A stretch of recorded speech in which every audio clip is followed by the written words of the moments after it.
നമ്മൾ ബ്രില്യൻ്റ് നമ്മൾ പഠിച്ചപ്പോൾ നമുക്കൊരു എക്സ്പീരിയൻസ് ഉണ്ടല്ലേ. അപ്പോൾ നിങ്ങൾ അന്ന് ബ്രില്യൻ്റ് പഠിക്കുന്ന സമയത്ത് നിങ്ങൾ അന്ന് റിപ്പീറ്റ് ചെയ്യുന്ന സമയത്ത് എങ്ങനെയായിരിക്കുമോ MBBS ക്ലാസ് ചെല്ലുമ്പോൾ എന്ന് പ്രതീക്ഷിച്ചിരുന്നത് അതുപോലൊക്കെ തന്നെയാണോ നിങ്ങൾ മെഡിക്കൽ കോളേജിൽ വന്നു കഴിയുമ്പോൾ ഫസ്റ്റ് ഇയർ ക്ലാസ് വന്നപ്പോൾ നിങ്ങൾക്ക് ഫീൽ ചെയ്ത കാര്യം അല്ലെങ്കിൽ നിങ്ങൾക്ക് ഒരു പ്രത്യേക ഒരു എക്സ്പീരിയൻസ് എന്താണ് അതിനെപ്പറ്റി?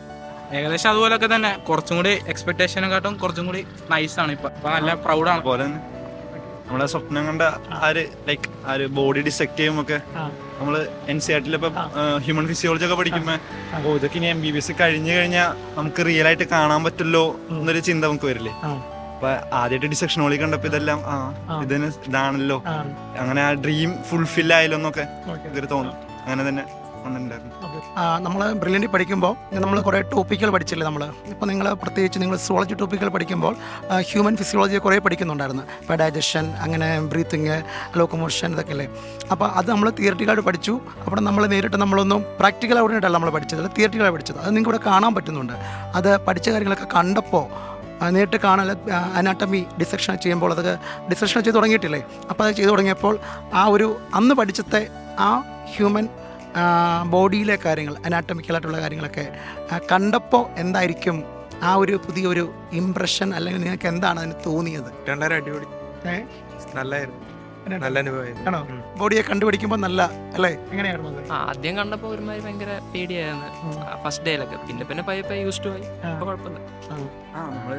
NCERT ഇപ്പൊ നമ്മള് ലൈൻ ബൈ ലൈൻ ആയിട്ടല്ലേ വായിക്കുന്നത്. അപ്പൊ കൃത്യമായിട്ട് ക്ലാരിറ്റിയിൽ നമുക്ക് മനസ്സിലാക്കാൻ പറ്റില്ലല്ലോ.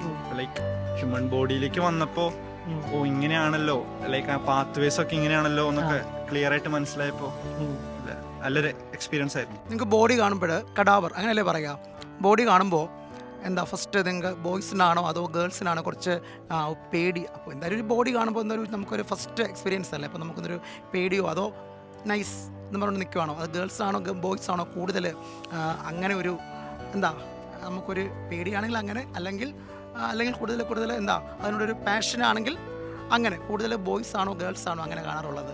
ആദ്യം വന്നപ്പോ ഗേൾസിനൊക്കെ കുറച്ച് പേർക്ക് പേടിയൊക്കെ ഉണ്ടായി, തലയിറങ്ങി വീഴലൊക്കെ ഉണ്ടായി. ഇപ്പൊ പക്ഷെ അങ്ങനെ ആരും ഇല്ല, എല്ലാവരും നല്ല ആക്റ്റീവാണ്. ബോഡി എഫക്ട് ചെയ്യുമ്പോഴും കാര്യങ്ങളൊക്കെ. പിന്നെ നമ്മുടെ ബ്രില്യൻറ്റിൻ്റെ ക്ലാസ്സുകളും നിങ്ങളുടെ ഇപ്പം MBBS ക്ലാസ് വരുമ്പോൾ മെഡിക്കൽ ക്ലാസ്സുകളും നിങ്ങൾ ഇവിടുത്തെ പ്രൊഫസറിൻ്റെ ക്ലാസ് കാണുന്നു, നമ്മൾ അവിടുത്തെ പ്രൊഫസറിൻ്റെ ക്ലാസ് കാണും ബ്രില്യൻറ്റിൽ. നിങ്ങൾക്ക് എങ്ങനെയായിരിക്കും അതിൻ്റെ ഒരു ഡിഫറൻസ്? ബ്രില്യൻറ്റിലെ പ്രൊഫസേഴ്സിൻ്റെ ക്ലാസ് എടുത്തപ്പോഴും ഇവിടെ നിങ്ങൾ മെഡിക്കൽ പ്രൊഫസേഴ്സിൻ്റെ ക്ലാസ് എടുക്കുമ്പോഴും കണ്ടുകപ്പോഴും അതിനെ കാണുന്ന ഒരു ഇംപ്രഷൻ അല്ലെങ്കിൽ ഡിഫറൻസ് അല്ലെങ്കിൽ സിമിലാരിറ്റി അതെന്തൊക്കെയായിരിക്കും? കൂടുതലാണ്, കുറേ ഉണ്ട് പഠിക്കാൻ, ഒരുപാട് പഠിക്കണം. അതിനെക്കാട്ടും കൂടുതലാണ് ഇപ്പോൾ പഠിപ്പിക്കണം. നല്ല വ്യത്യാസമുണ്ട് 12th ഇരുന്നും. ഞാൻ ഒരു കാര്യം കൂടെ ചോദിക്കാം. നമ്മളൊക്കെ സംസാരിച്ചുകൊണ്ടിരുന്ന കാര്യങ്ങൾ തന്നെ നിങ്ങൾ first year biochemistry, human biochemistry നിങ്ങൾ പഠിക്കുമ്പോൾ അതിൽ നിങ്ങൾ പഠിക്കുന്ന ഒരു പ്രധാനപ്പെട്ട ചാപ്റ്ററാണ് റെസ്പിറേഷൻ, ശരിയല്ലേ? റെസ്പിറേഷൻ നമുക്ക് വൈറസ് ഒഴികെ ബാക്കി എല്ലാ ഓർഗാൻസുകൾക്കും ഉള്ള പ്രോസസ്സാണല്ലോ. അത് നിങ്ങൾ ബേസിക്കായിട്ട് നമ്മുടെ +1 ക്ലാസ്സിൽ പഠിച്ചു. പിന്നെ നമ്മൾ ക്ലാസ്സുകൾ നമുക്ക് നമ്മുടെ ക്ലാസ്സുകൾ എന്താണ് എൻട്രൻസ് ക്ലാസ്സുകളിൽ നമ്മളത് പഠിച്ചു.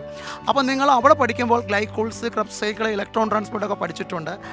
എക്സാക്റ്റ് അതേപോലെ മാത്രമാണോ പഠിക്കേണ്ടത്, അതോ അതുപോലെ അതിനേക്കാൾ കൂടുതൽ നമ്മൾ കണ്ടൻറ്റ് വൈസ് കൂടി നോക്കുമ്പോൾ ഗ്ലൈക്കോൾസ്, ക്രബ് സൈക്കിളൊക്കെ നമ്മൾ പഠിക്കുമ്പോൾ നമ്മൾ ഡീറ്റെയിൽഡായിട്ട് മെഡിക്കൽ പ്രൊഫഷണൽ നമ്മളത് ഡീറ്റെയിൽഡായിട്ട് അത് ഓരോ എൻസൈമിൻ്റെ കാര്യങ്ങൾ പഠിക്കുമ്പോഴും അതിൻ്റെ ഡീറ്റെയിൽസ് ആയിട്ട്, അല്ല നമ്മൾ അവിടെ പഠിക്കുന്ന കാര്യങ്ങൾ നമ്മൾ ആ പേര് ജസ്റ്റ് ഓരോ എൻസൈമിൻ്റെ പേര് പറയുന്നു അല്ലെങ്കിൽ ഓരോ ഇൻഡമിൻ്റെ പേര് പറയുന്നു. പക്ഷേ നമ്മളിവിടെ മെഡിക്കൽ പ്രൊഫഷൻ പഠിക്കുമ്പോൾ അതേപോലെ മാത്രമാണോ പഠിക്കുന്നത്, അതോ നമുക്ക് അതിനേക്കാളും കുറച്ചും കൂടെ ഡീറ്റെയിൽഡായിട്ട് പഠിച്ചാലേ പറ്റൂ അല്ലെങ്കിൽ അറിവ് കിട്ടൂ എന്ന് നിങ്ങൾക്കൊരു എന്താ ഒരു ഡിഫറൻസ് ഫീൽ ചെയ്തത്? അതിനെക്കാട്ടും കൂടുതലുണ്ട്, നല്ല കൂടുതലാണ്. എൻസൈംസ് എല്ലാം നന്നായിട്ട് പഠിക്കണം അല്ലേ? നന്നായിട്ട് പഠിക്കണം എന്നാലേ കിട്ടുള്ളൂ അല്ലേ? എന്നാലേ കിട്ടുള്ളൂ. അപ്പോൾ എനിക്ക് മനസ്സിലായ ഒരു കാര്യം ഇതിൽ നിന്നും നമ്മളവിടെ പഠിച്ചു, നമ്മൾ ബേസിക്കായുള്ള കാര്യങ്ങളെല്ലാം പഠിച്ചിട്ടുണ്ട്. പക്ഷേ റെസ്പിറേഷനൊക്കെ പഠിക്കുമ്പോൾ നമ്മൾ അവിടെ പഠിച്ചതിനേക്കാൾ നമ്മളൊരു ബേസ് മാത്രമാണ് അവിടെ പഠിക്കുന്നത്. അപ്പോൾ അവരത് എൻട്രൻസിനോട് നമ്മളത് ഫോക്കസ് ചെയ്തു, അന്നത് പഠിച്ചു. പക്ഷേ അതിനേക്കാൾ കൂടുതലായിട്ട് ഇവർ ഡെപ്തിൽ നമുക്ക് MBBS ക്ലാസ്സിൽ പഠിക്കുമ്പോൾ നമ്മൾ പഠിച്ചതിനേക്കാൾ കൂടുതലായിട്ട് പഠിക്കണം. എല്ലാം നന്നായിട്ട് പഠിച്ചാലേ എന്നാൽ അവർക്ക് ഒരു essay ഒക്കെ എഴുതുമ്പോൾ നല്ല മാർക്ക് സ്കോർ ചെയ്യാൻ പറ്റുള്ളൂ എന്നാണ് അവർ പറയുന്നത്. അവരത് ശ്രമിക്കുന്നുണ്ടെന്നാണ് പറഞ്ഞത്. പഠിച്ചപ്പോൾ എല്ലാവരും മുഖമൊക്കെ പരീക്ഷ കഴിഞ്ഞിട്ട് എല്ലാവരും ഒരു ടയേർഡാണ്. അവരുടെ ഫേസൊക്കെ കാണുമ്പോഴും കണ്ണൊക്കെ തന്നെ കുറച്ച് മയങ്ങിയിരിക്കുന്നത്. ഇന്നലെയൊക്കെ നല്ല വർക്ക് ചെയ്തിട്ടുണ്ടെന്നാണ് എനിക്ക് തന്നെ മനസ്സിലായി. ഞാൻ ചോദിച്ചു വരും കാപ്പിയെ കുടിച്ചിട്ടാണ് വന്നിരിക്കുന്നത്, ഇന്ന് പോലും ക്ഷീണമുണ്ട് നല്ലവണ്ണം. അത്രയും ഇതിൽ വർക്ക് ചെയ്താൽ മാത്രമേ അവർക്ക് നല്ല മാർക്ക് സ്കോർ ചെയ്യാൻ പറ്റുള്ളൂ എന്നാണ് പറയുന്നത്. ഓക്കെ, നമ്മുടെ പിള്ളേർ അത്രയും നന്നായിട്ട് പഠിക്കുന്നു, അത്രയും നല്ല സ്കോർ കിട്ടുന്നു, അതൊരു ബേസ് നമ്മൾ കൊടുത്തു. അത് നന്നായിട്ട് നമുക്കൂടെ നല്ല അഭിമാനിക്കുന്ന ഒരു കാര്യമാണെന്ന് എനിക്ക് തോന്നുന്നു. Okay, thank you. എൻട്രൻസ് സംബന്ധമായ വാർത്തകളും അപ്ഡേഷനുകളും ഏറ്റവും വേഗം ആധികാരികമായി അറിയാൻ ബ്രില്യൻറ്റ് സ്റ്റഡി സെന്റർ പാല യൂട്യൂബ് ചാനൽ സബ്സ്ക്രൈബ് ചെയ്യുക. ബെൽ ഐക്കൺ അമർത്തുക. ഈ വീഡിയോ മറ്റ് സുഹൃത്തുക്കളിലേക്കും ഷെയർ ചെയ്ത് നൽകുക.